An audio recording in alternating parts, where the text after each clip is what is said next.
서울 명동에서 남산 1호 터널 올라가는 길에 보면 현수막이 하나 붙어 있습니다. 그 현수막에는 이렇게 써 있습니다. 실종된 송혜희 좀 찾아주세요 라고 하는 현수막입니다. 화면에 있는 저런 현수막이 붙어 있는데요. 여러 해 전에 딸을 잃어버린 아버지가 딸을 찾기 위해서 저렇게 현수막과 전단지를 만들어서 전국 곳곳에 붙여놓고 있습니다. 그런데 이 송혜희 양이 실종된 것은 벌써 20년이 넘었다고 그럽니다. 1999년 만 17세의 나이에 집에서 학교 다녀올게요 이렇게 이야기하고 나간 이후에 소식이 끊어졌습니다. 20년이 지났지만 아버지는 딸을 찾기를 포기하지 않고 있습니다. 마지막으로 딸이 포착이 된 것은 실종됐던 당일날 밤 9시 50분에 평택에 있는 하리마을 버스 정류장에서 마지막으로 모습이 찍혔고요. 그 이후로는 행방이 묘연해졌습니다. 그러니까 아버지는 학교 갔다가 돌아오는 딸이 거짓말같이 사라져 버리고 만 것이죠. 그러나 이 아버지는 20년 이상의 세월이 지났지만 딸을 찾기를 포기하지 않고 있습니다. 어딘가에는 살아있을 것이다 하는 신라 같은 희망을 가지고 여전히 딸을 기다리면서 전단지를 돌리고 있습니다. 왜 포기할 수 없을까요? 자식을 향한 부모의 사랑은 절대로 포기할 수 없는 사랑이기 때문이죠. 여러분, 우리가 인생을 살아가면서 때로는 포기하고 싶을 만큼 힘들고 어려운 순간들을 만나게 될 때가 있습니다. 이제 더 이상은 할 수 없다라고 생각하는 한계점에 도달하게 될 때가 있다는 것이죠. 그러나 중요한 것은 그런 상황 속에서도 포기하지 않는 것이 중요하다는 것입니다. 그래서 이런 이야기가 있습니다. 포기는 배추를 셀 때나 쓰는 말이다. 이런 이야기가 있습니다. 우스운 이야기 같지만 그 속에 굉장히 깊은 의미가 담겨져 있죠. 배추를 셀 때 쓰는 포기 이외에는 내 사전에 포기라는 단어는 없다는 것입니다. 그 어떤 상황이 와도 포기하지 않고 끝까지 도전하겠다라고 하는 굳은 의지가 그 말 속에 담겨져 있죠. 영국의 전 수상이었던 윈스턴 처칠이 1941년 옥스퍼드 대학의 졸업식 연설에서 아주 중요한 연설을 하지 않았습니까? 절대로 포기하지 말라. 강조하고 강조해서 포기하지 말라고 이야기하고 있습니다. 인생의 성공의 비결은 먼 곳에 있는 것이 아니라는 것이죠. 끝까지 포기하지 않고 도전하는 정신이 결국은 성공에 이르게 한다는 것을 우리에게 교훈해 주고 있습니다. 성경도 우리 그리스도인들을 향해서 포기하지 말라고 이야기하고 있습니다. 갈라디아서 6장 9절의 말씀이 이렇게 기록하지요. 우리가 선을 행하되 낙심하지 말지니 포기하지 아니하면 때가 이름에 거두리라. 우리는 그리스도인으로서 세상 속에서 선을 실천하면서 살아가고 있습니다. 악한 세상 속에서 선을 실천한다는 것이 그렇게 쉽지 않지요. 포기하고 싶은 마음이 들 수 있습니다. 그러나 낙심하지 않고 포기하지 않고 계속해서 그리스도인답게 선한 길을 걸어가면 반드시 믿음의 아름다운 열매를 맺게 된다는 것이죠. 그리스도인으로서 실천하는 사랑도 마찬가지입니다. 미워하는 세상 속에서도 사랑을 실천하면서 살아가는 것이 힘겹고 어렵지만 포기하지 않고 주님의 사랑을 우리의 삶 속에서 실천하면서 살아가는 것, 그것이 진짜 사랑임을 우리에게 말씀해 주고 있습니다. 그런 의미에서 보면 우리 주님께서 보여주신 사랑이야말로 진짜 사랑이라는 생각이 듭니다. 오늘 본문 1절의 말씀인데요, 우리 1절을 함께 읽어보도록 하겠습니다. 6월절 전에 예수께서 자기가 세상을 떠나 아버지께로 돌아가실 때가 이른 줄 아시고 세상에 있는 자기 사람들을 사랑하시되 끝까지 사랑하시니라.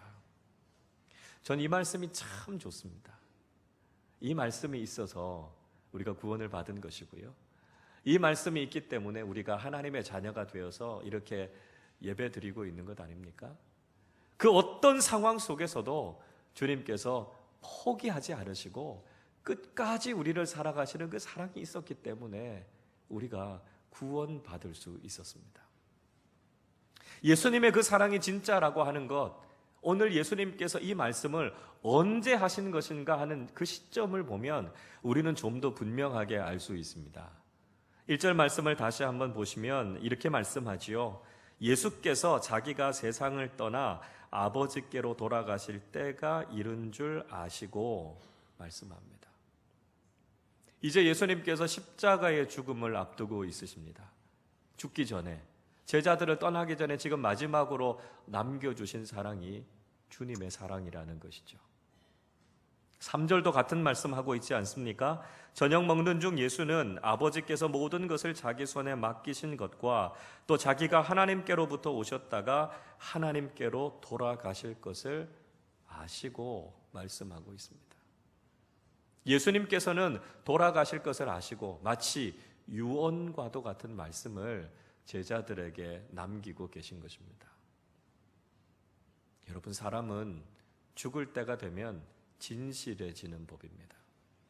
아무리 거짓된 인생을 살았다 할지라도 죽음 앞에 서 있을 때는 그 모든 거짓이 사라지고 진실하게 되는 것이죠. 그래서 유언이라고 하는 것이 참 소중합니다.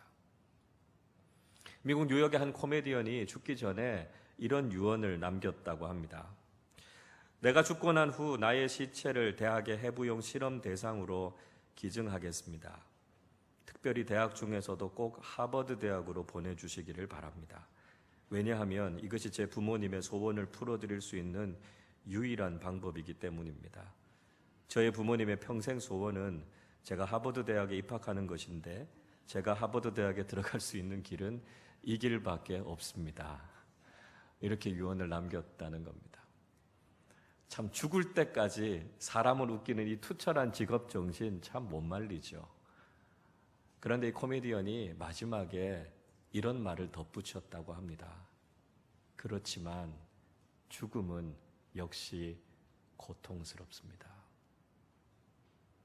여러분, 인생의 마지막에 서면 그 모든 거짓은 사라지고 진실함만이 남게 되는 겁니다. 우리의 인생에 대한 진실한 고백, 내 삶에 대한 진실한 평가, 그것만이 남게 되는 것이죠. 주님께서 지금 인생의 마지막에 제자들을 향해 말씀하셨습니다. 끝까지 그들을 사랑하신다고 말씀하십니다.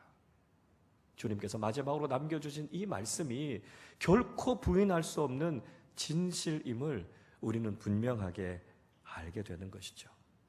예수님의 그 사랑, 끝까지 인내하고 끝까지 포기하지 않는 사랑이라고 말씀하고 있습니다. 사랑장인 고린도전서 13장에서는 진실한 사랑의 특징이 무엇인지를 이야기합니다. 고린도전서 13장 4절은 이렇게 시작합니다. 사랑은 오래 참고 이야기하고 있습니다. 사랑의 첫 번째 특징이 무엇입니까? 오래 참음입니다. 인내하지 않는 것 사랑이 아닙니다. 쉽게 포기해버린다면 그건 사랑이 아니라는 것이죠. 주님 말씀하시는 것처럼 끝까지 포기하지 않는 사랑, 이 사랑이 진짜 사랑이라는 것입니다. 우리 주님께서는 바로 이 사랑으로 우리를 사랑하신다고 말씀하고 있습니다. 근데 문제는요, 우리가 이 하나님의 사랑을 잘 믿지 못한다는 것입니다. 요즘 보면 신앙생활을 하면서도 우울증이나 정신질환에 시달리시는 분들이 참 많이 있습니다.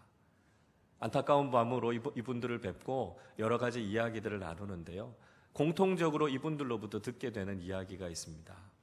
그 이야기가 뭐냐 하면 하나님의 사랑이 잘 믿어지지 않는다는 것입니다. 하나님이 정말 나를 사랑하시느냐 질문이 생긴다는 것입니다. 내가 지금 이렇게 힘들고 어려운데, 내 상황이 지금 이렇게 어려운데 정말 하나님이 나를 사랑하신다라고 하는 생각이 내 마음에 들지 않는다는 겁니다. 그때 저는 꼭 이런 말씀 드립니다. 내 마음에 드는 생각, 내 마음에서 들려져 오는 소리를 듣지 마십시오. 이렇게 말씀드립니다. 왜냐하면 내가 지금 아프니까요. 내가 지금 비정상적인 상황이니까요. 내게서 나오는 생각이 올바른 생각이 아니라는 것입니다. 더 근본적으로는 하나님께서 나를 사랑하시지 않는다는 것은 하나님의 말씀이 아니기 때문입니다. 그래서 불확실한 내 마음의 생각을 믿지 말고 변치 않는 진리가 되시는 하나님의 말씀을 붙잡으라고 말씀드립니다. 하나님께서 무엇이라고 말씀하십니까? 우리를 죽도록 사랑한다고 말씀하십니다.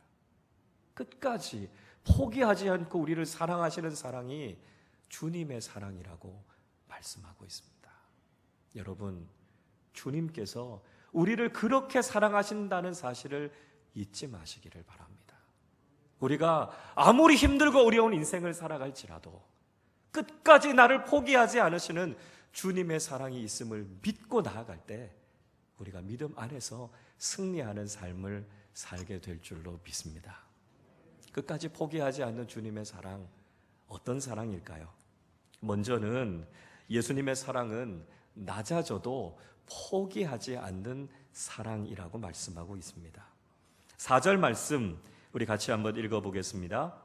저녁 잡수시던 자리에서 일어나 겉옷을 벗고 수건을 가져다가 허리에 두르시고, 예수님께서 저녁 식사하시다가 수건을 두르시고 대야에 물을 떠서 제자들의 발을 씻어 주셨습니다. 몇 번 말씀드렸지만 이스라엘이라고 하는 지역은 아주 메마른 광야 지역입니다. 대부분의 사람들은 샌들을 신고 다녔습니다. 메마른 땅을 샌들을 신고 다니니까요, 발은 흙투성이가 되기 일쑤였습니다. 그래서 바깥에 외출했다가 돌아오면 하인이 제일 먼저 와서 그 사람의 샌들을 벗기고 그들의 발을 씻어주는 것이 일반적이었습니다. 그런데 오늘 본문에서는 예수님께서 제자들의 발을 씻어주셨다고 말씀하는 것을 보면 아마도 하인이 없는 집에서 예수님께서 식사를 하셨던 것 같습니다. 그렇다면 제자들 중에 한 사람이 먼저 나와서 예수님의 발을 씻어 주어야 했을 것입니다. 그런데 누구도 제자들은 그 일을 자청하는 사람들이 없었습니다. 그도 그럴 것이 제자들은 늘 누가 더 크냐고 다투고 있었기 때문에 하인들이나 하는 발을 씻는 일을 했을 리가 만무했습니다. 그때 주님께서는 기꺼이 제자들의 발 앞에 무릎을 꿇으시고 그들의 발을 씻으시면서 섬기는 사랑을 그들에게 보여주셨던 것이죠. 여러분, 자연의 이치는 높은 곳에서부터 낮은 곳으로 이동하는 것입니다. 물은 위에서부터 아래로 흐르는 것이고요. 에너지는 많은 곳에서부터 적은 곳으로 흘러가게 되어 있습니다. 그래야만 더 안정적이 되기 때문이죠. 이것이 하나님의 법칙이고요, 창조의 섭리입니다. 하나님은 더 낮은 곳으로 내려가기를 원하시는데 유독 인간들은 더 높아지기를 원합니다. 높아지고 또 높아져도 우리의 마음에는 만족이 없습니다. 왜 그렇습니까? 우리 안에 있는 죄성 때문에 그렇습니다. 우리가 가지고 있는 죄는 끊임없이 높아지기를 바라고요, 그 교만은 결국 하나님에게까지 이르기를 원하는 것이죠. 그것이 우리가 추구하는 높아지는 사랑입니다. 그래서 사람들은 사랑하면서 낮아지는 것을 견디지 못해 합니다. 현대인들이 꿈꾸는 사랑은 신데렐라식의 사랑입니다. 나는 아무것도 가진 것이 없지만 모든 것을 다 가지고 있는 배우자나 상대를 만나서 내 신분이 상승되기를 원하죠. 실제로 우리의 삶 속에서도 그런 사랑을 기대하면서 살아가고 있습니다. 그러나 주님께서 우리에게 말씀하시는 것은 낮아지는 사랑입니다. 더 낮아져야 될 것을 우리에게 말씀하고 계시죠. 여러분, 우리가 주님의 사랑을 안다면, 주님의 사랑을 경험했다면 우리의 사랑도 낮아지는 사랑이 되어야 합니다. 주님께서 우리를 구원하시기 위해서 하늘 높은 보좌를 놓으시고 인간의 자리까지 낮아지셨습니다. 우리를 구원하시기 위해 당신 자신을 내어주시고 죽기까지 낮아지셨던 것이 주님의 사랑입니다. 주님께서 그 낮아지는 사랑을 우리에게 베풀어 주셨기 때문에 사망의 깊은 곳에 빠져있던 우리가 구원을 얻고 생명을 얻게 되지 않았습니까? 우리가 그 낮아지는 사랑을 경험했다면 이제 우리도 우리의 삶의 자리에서 낮아지는 사랑, 발을 씻어주는 섬김의 사랑을 실천하는 사람들이 되어야 할 것입니다. 주님의 그 사랑이 사망에 빠져있는 나를 건져주셨던 것처럼 이제 우리가 실천하는 낮아지는 사랑을 통해 지금도 죄악 가운데 방황하는 많은 사람들에게 주님의 구원과 주님의 생명을 증거하는 우리 모두가 되실 수 있기를 바랍니다. 두 번째로 예수님의 사랑은 몰라줘도 포기하지 않는 사랑이었습니다. 6절 말씀 같이 한번 읽어보겠습니다. 시몬 베드로에게 이르시니 베드로가 이르되 주여 주께서 내 발을 씻으시나이까. 베드로는 예수님께 질문합니다. 왜 예수님께서 제 발을 씻으십니까? 저희가 예수님의 발을 씻겨드려야죠. 베드로는 예수님의 행동을 이해할 수 없었습니다. 당시의 스승이 제자들의 발을 씻는 것은 아주 이례적이었기 때문입니다. 그런데 동시에 베드로가 이렇게 이야기하는 데는 또 다른 마음이 있었습니다. 자기 자신은 가만히 예수님께서 발을 씻어주실 때 있는 제자들과는 좀 다르다는 것을 보여주고 싶었던 것이죠. 적어도 자신은 수제자로서 예수님의 입장, 예수님의 마음을 이해하고 있다는 것을 보이고 싶어 했습니다. 베드로는 늘 다른 제자들과 자신은 다르다라고 하는 것을 많은 사람들에게 보이고 싶어 하는 마음들이 많았습니다.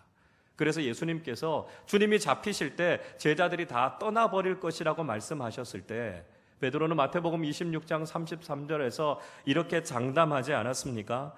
베드로가 대답하여 이르되 모두 주를 버릴지라도 나는 결코 버리지 않겠나이다. 무슨 이야기입니까? 다른 제자들처럼 저를 취급하지 마십시오 하는 이야기입니다. 다른 제자들과 저는 다릅니다 라고 하는 이야기죠. 그러나 어땠습니까? 베드로가 정말 달랐습니까? 베드로도 똑같이 주님을 부인하지 않았습니까? 다른 제자들과 똑같이 주님의 마음과 주님의 심정을 이해하지 못했음에도 불구하고 베드로는 주님을 알고 있다고, 주님을 이해하고 있다고 자기 자신을 내세우고 있습니다. 그러나 예수님께서는 베드로도 모르기는 마찬가지라고 말씀하시죠. 7절을 보십시오. 예수께서 대답하여 이르시되 내가 하는 것을 내가 지금은 알지 못하나 이후에는 알리라. 지금 베드로는 주님의 말씀, 주님이 행하시는 것이 무엇인지를 모른다고 말씀하십니다. 그러나 이후에는 알게 될 것이다 라고 말씀하죠. 주님께서 발을 씻기는 의미에 대해서 설명해 주시지 않습니까? 예수님께서 베드로의 발을 씻기지 않으면 베드로와는 아무 상관이 없어진다고 말씀하고 있습니다. 그러면 그래서 주님이 내 발을 씻으시는구나, 조용하게 순종하고 있으면 될 텐데 모르는 베드로는 또 엉뚱한 이야기를 하지요. 9절의 말씀을 보시면 이번에는 발만이 아니라 손과 머리까지 다 씻겨달라고 이야기합니다. 주님께서 발을 씻겨주시는 것도 너무 죄송하고 송구하다면 더 이상 요구하지 말아야 하는 것 아니겠습니까? 그런데 그것이 예수님과 관계를 맺는 것이라고 말씀하시니까 그는 손과 머리까지 다 씻어달라고 이야기합니다. 욕심을 부리고 있는 것이죠. 주님께서 하시는 말씀을 제대로 이해하지 못하고 있는 것입니다. 예수님께서는 목욕한 사람은 발밖에는 씻을 것이 없다 친절하게 말씀해 주고 계십니다. 여전히 베드로는 주님의 말씀이 무엇인지를 잘 깨닫지 못하고 있습니다. 여러분, 우리의 모습도 때로는 베드로 같을 때가 참 많이 있습니다. 우리도 주님 앞에서 뭔가 다른 사람들과 비교하면서 우리는 좀 다르지 않냐고, 우리는 주님의 마음을 알고 있지 않느냐고 우리 자신을 드러내려고 할 때가 있습니다. 그러나 베드로처럼 우리도 주님 모르기는 마찬가지죠. 주님의 사랑, 주님의 그 넓은 마음 다 깨닫지 못하고 이해하지 못하는 것이 우리의 마음입니다. 그러나 그런 베드로를 주님 외면하지 않으셨다는 것이죠. 왜 모르느냐고 책망하지 않으셨습니다. 다 이해하지 못해도, 다 알아주지 못해도 주님께서는 변치 않고 그를 사랑해 주시는 모습을 볼 수 있습니다. 여러분, 우리도 주님의 사랑 다 알지 못합니다. 우리는 다 알지 못해도 주님은 우리를 변함없이 사랑하신다는 것이죠. 여러분, 우리가 부모님의 사랑을 다 알기 때문에 믿습니까? 자녀들은 죽었다 깨어나도 부모님의 사랑 다 알지 못합니다. 그래서 사랑은 내리사랑이라고 이야기하지 않습니까? 우리가 다 알지 못해도, 우리가 다 이해하지 못해도 그것이 사랑입니다.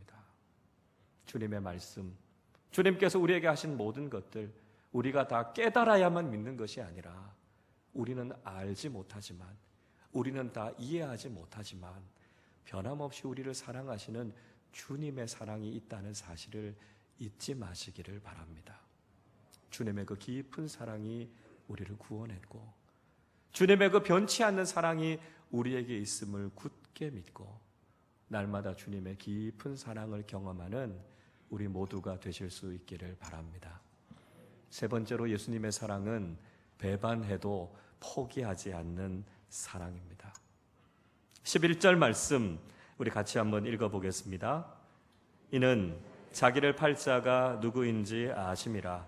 그러므로 다는 깨끗하지 아니하다 하시니라. 10절에서 예수님께서는 베드로에게 목욕한 사람은 발밖에 씻을 것이 없다 말씀하시면서 다 깨끗한 것은 아니다 말씀하십니다.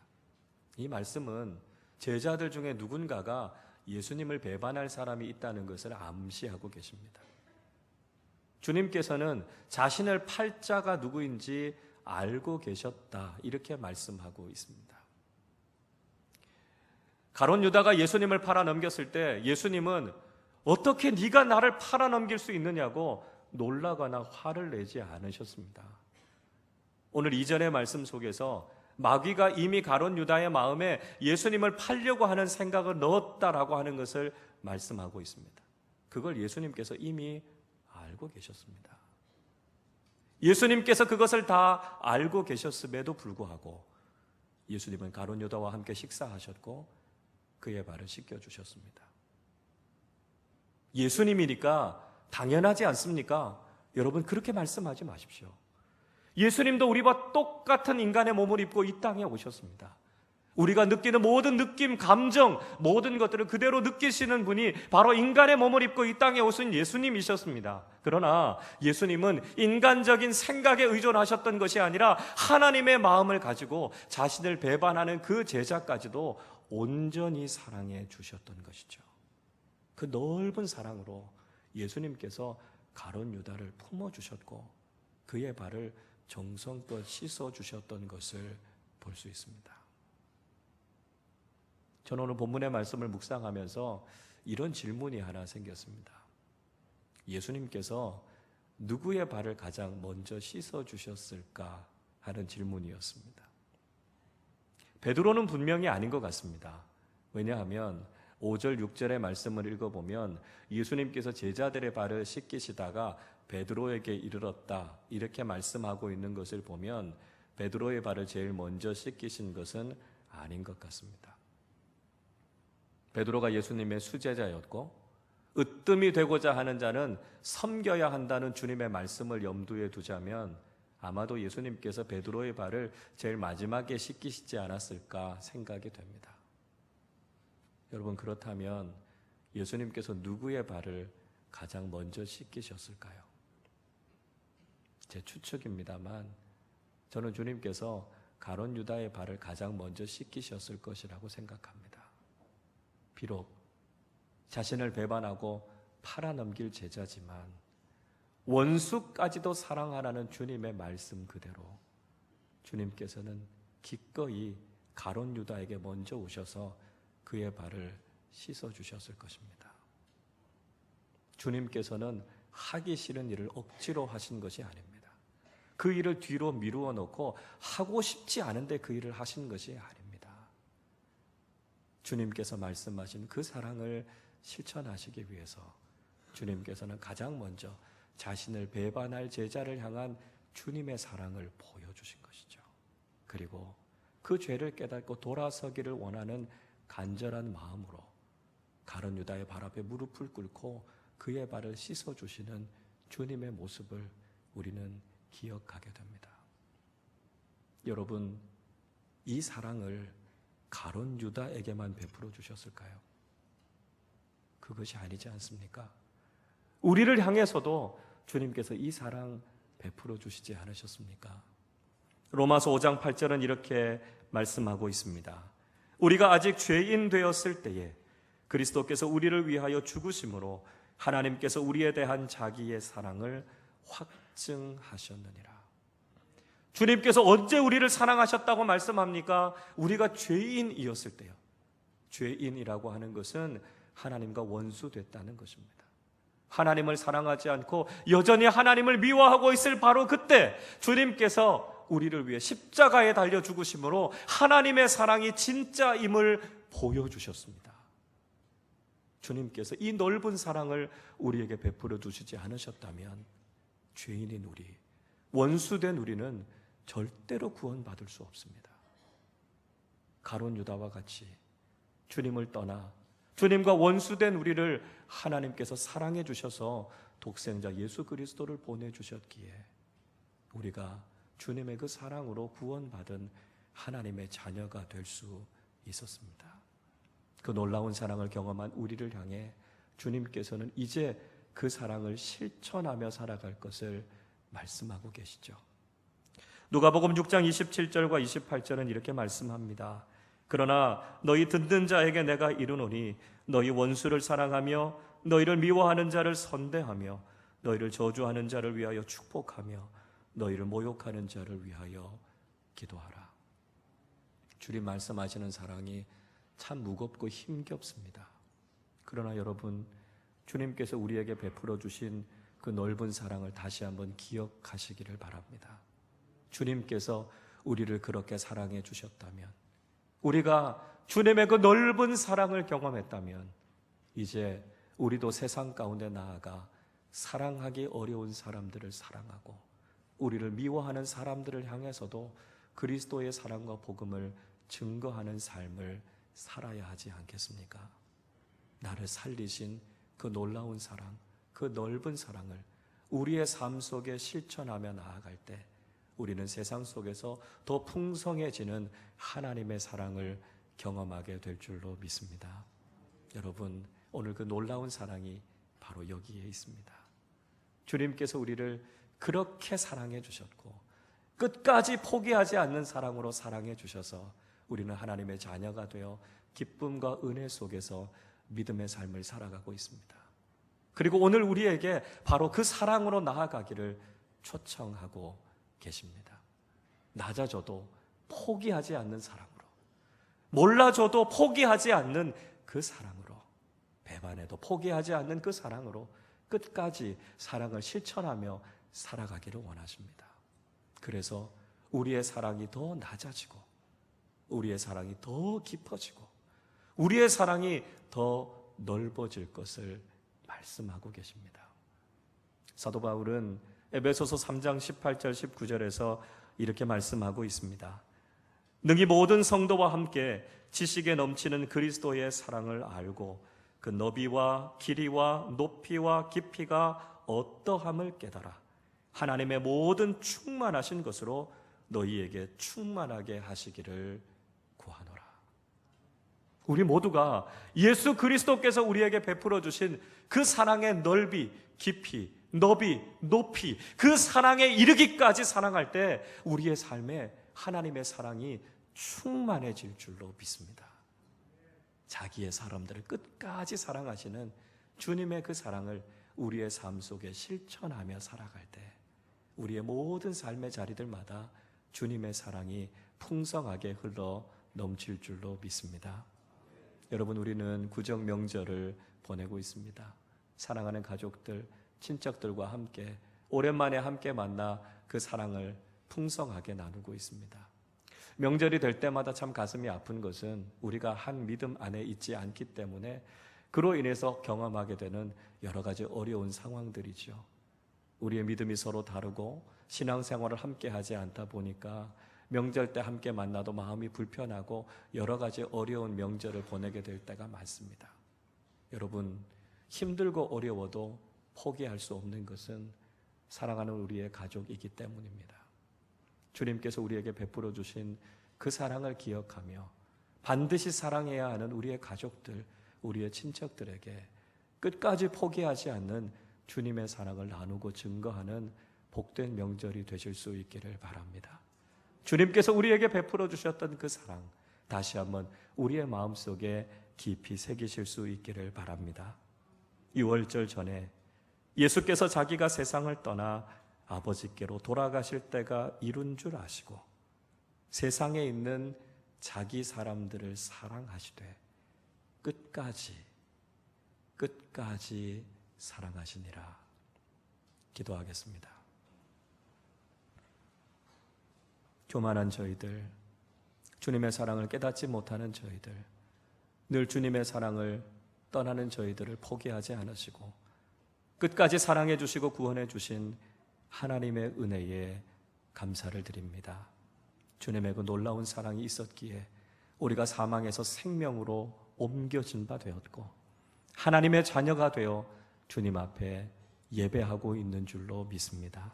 하나님, 우리가 받았던 그 놀라운 사랑을 기억하며 이제 그 놀라운 사랑을 우리의 삶의 자리에서 실천하며 살아가는 믿음의 사람들 되게 하여 주시옵소서.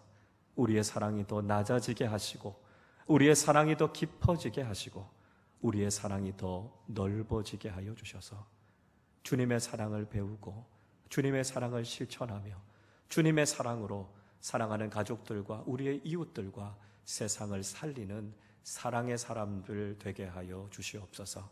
구정명절을 보내고 있습니다. 사랑하는 가족들과 함께 만나 주님의 사랑과 주님의 복음을 나누며 사랑하는 모든 가족들이 한 믿음 위에 설 수 있도록 은혜를 베풀어 주시옵소서. 늘 우리의 삶에 풍성한 하나님의 사랑을 누리며 그 사랑을 나누며 살아가는 우리 모두 되게 하여 주옵소서. 감사드리며 우리 주님 예수 그리스도의 이름으로 기도하옵나이다. 아멘.